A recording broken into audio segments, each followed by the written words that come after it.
Hello friends, in the series on income tax cases, today we will discuss a very important case in which a very different type of issue was there before Delhi ITAT A bench, and the issue was that if a female assessee receives any immovable property without consideration from a person who does not come into the definition as per section 50 in the definition of relative as per section 56 subsection 2, but this property is received in a family settlement through a gift deed from the member of the HUF. So whether this will be taxable according to section 56 subsection 2 clause 7b,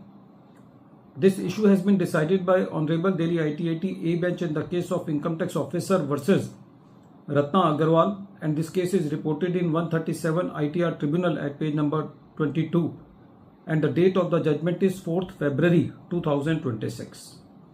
The present case relates to the assessment year 18-19. During the financial year which was relevant to the assessment year 18-19, the assessee has received an immovable property from the son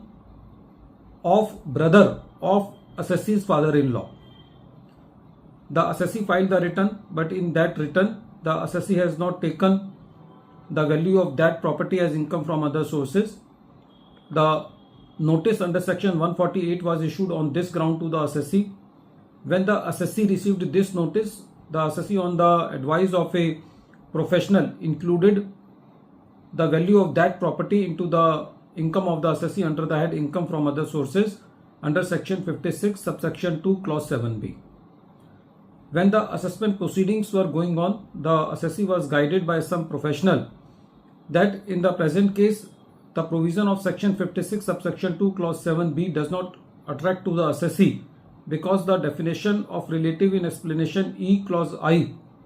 mentioned that in case of HUF any member thereof, meaning thereby that if any property is received from a member of HUF in a family settlement deed through a gift deed, so in that case section 56 subsection 2 does not attract. So accordingly the assessee filed the revised computation during the assessment proceedings, which the assessing officer did not consider, and it was the contention of the assessing officer that in the present case section 56 subsection 2 is attracted because the son of brother of assessee's father-in-law does not come into the definition of relative.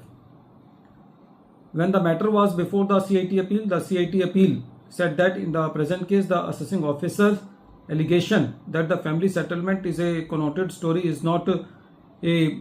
right contention of the assessing officer, and in the present case the provisions of section 56 subsection 2 clause 7b does not attract because the property has been received by the assessee without consideration in a family settlement in which the provision of section 56 subsection 2 clause 7b does not attract. The tribunal said that in the present case the registered gift deed was not a transfer as defined in section 2 clause 47. According to the tribunal, where the property is received by the assessee under the family settlement, then it would not be considered as a deemed income under section 56 subsection 2 clause 7b. The tribunal said that property received without consideration from the member of the HUF, the same cannot be considered to be deemed income according to the provision of section 56 subsection 2 clause 7b. Friends, this case is very important because at the face, if we see that the relation from which the property has been received by the assessee without consideration does not directly come into the definition of the relative, but due to the family settlement the transaction was not considered to be covering in section 56 subsection 2. And more importantly, the assessee has shown the